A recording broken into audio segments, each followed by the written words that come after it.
This bun, I'm so impressed at how it's just soaking up the meat. It's not letting anything get out. It's just hugging it so perfectly. I love you, bun.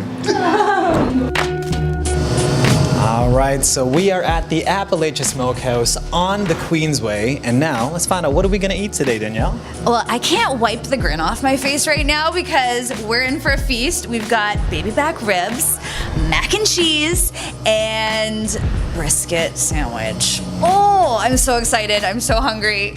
I'm beyond excited. Just talked to Julian a moment ago. I swear to God, this t-shirt is not a t-shirt anymore. It is a bib. It's gonna have drool, barbecue brisket, everything all over it. So let's see the before picture, after is coming soon. And I'm Sim. I'm Danielle. And here's what we dig.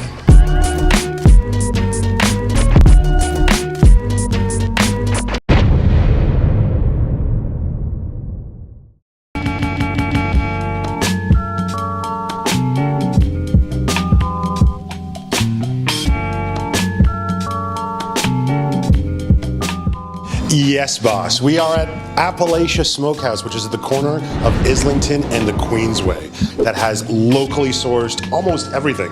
They have local meats, local vegetables, local fries, everything. Something that I really admire about this place is that the owner / chef takes a huge level of pride in what he makes. One of the reasons why he made the place is because a neighbor came over, tried some of his food, and was like, "You need to make this into a restaurant, period." Well, I've been doing this for a long time as a hobby, and through friends and family, and you know, the neighbors are always looking over the fence, right? The smoke's billowing over, can we try some? So you want to do something that you really like to do, and you want to do something that you put your heart into it. Not a lot of people get the chance to do that. Luckily for me, I can do it now. If you come down here, you're gonna wanna bust out one of these, because I call this seconds. You got the first and then the seconds, boom. What's great is they serve a wide array of items here that come out of the smoker. They serve chicken, they serve pork, they have beef, and they have a mac and cheese that's just incredible as well.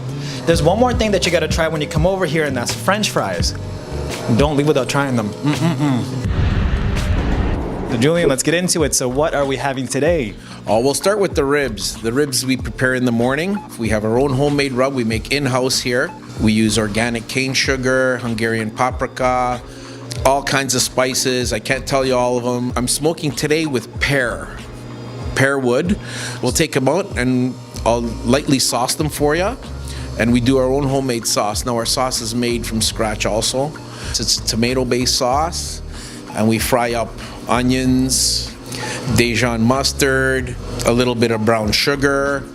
It's another 15, 16 different spices go into our sauce, and it's a cooked sauce. Well, we do a spicy and a regular. We'll do the spicy. I like that.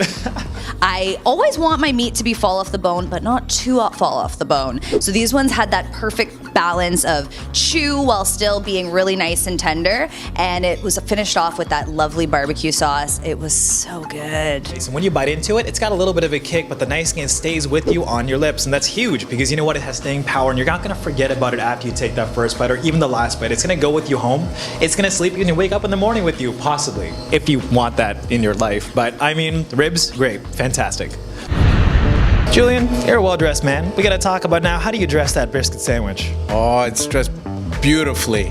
We take a fresh Kaiser, toasted, layers of brisket, caramelized onions with a little bit of brown sugar on top, and then we put on our own horseradish, mayo, Dijon, No. 7 hot sauce, plus a few other small ingredients, and our own homemade cooked brisket sauce. It's beautiful, beautiful.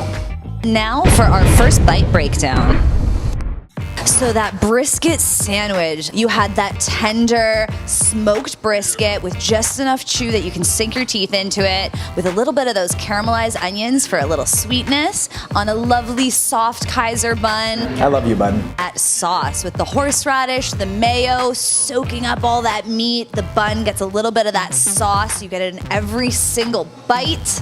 Ridiculous. That brisket is so good. The meat was so tender, and the onion that was inside of there. And when I have onions, it reminds me back home, my mom's cooking, and this just reminded me of my mom's cooking, and she's a vegetarian. So the brisket is served on a fresh Kaiser, and those buns they just push pushing that brisket together so perfectly. They hold the meat inside of there, and even if you got a little bit of, let's say a little bit of bun left over at the end, that brisket's coming with you. And the feeling at the end of it was one, divine pleasure, but also in need of a nap.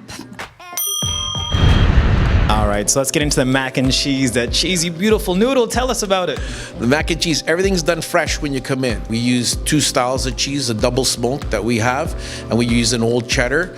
We shred them all. We take them all together. We cook. All the mac and cheese sauce is cooked down. After that, we just parboil. All the noodles are parboiled. We take it. We all make it in a pan for you, fresh and hot when you come in. No mac and cheese sits waiting. It's when you order it is when we start making it. Cheese bomb. I knew that Julian's mac and cheese was legit as soon as he said that he uses Scooby-Doo noodles. I don't know if you've heard of Scooby-Doo noodles before, but they're almost like they're a spiral, but they also have a hole in it. So that gives you lots of curves for that cheese sauce to really hug onto the noodles and also go into the center hole. So you get cheese, creamy cheese in every single bite. The nice thing about the mac and cheese was the deeper and deeper you get inside there, the more creamy and creamy it gets. So it just reminds you of how delicious it is. There is so much that goes into it. There are so many different cheeses and it's all there. It's just a flavor explosion. And one of the most beautiful things about Appalachia is the food that's over here is a majority of it's locally sourced, which is fantastic and amazingly respectable. You actually taste it inside the meat too. A pro tip that Julian gave to us has to do with the dry rub that's inside of your meats. And one of the misconceptions is you actually have to rub the meat with the dry rub, and that's not the case. What you should actually be doing is doing a little bit of a sprinkle, like a little bit of a salt bay going on in there to make sure the texture is well consistent. Try that next time you make your meats. I think it's gonna make a world of difference, and honestly, you gotta do it because here, if this is anything, it's beautiful. Now, how's that for food for thought? And that was this episode of What We Dig. If you like this, hit that like button. If you want to see more delicious food, hit that subscribe button. You can also check out our website, which is www.whatwedigtoday.com. We can see a map of Toronto, click on a link, and watch a video directly. We also have a podcast called What We Dig Today that you can find on all major podcasts. Otherwise, my name's Laird. I'm Danielle. I'm Sim. And we'll see you next time.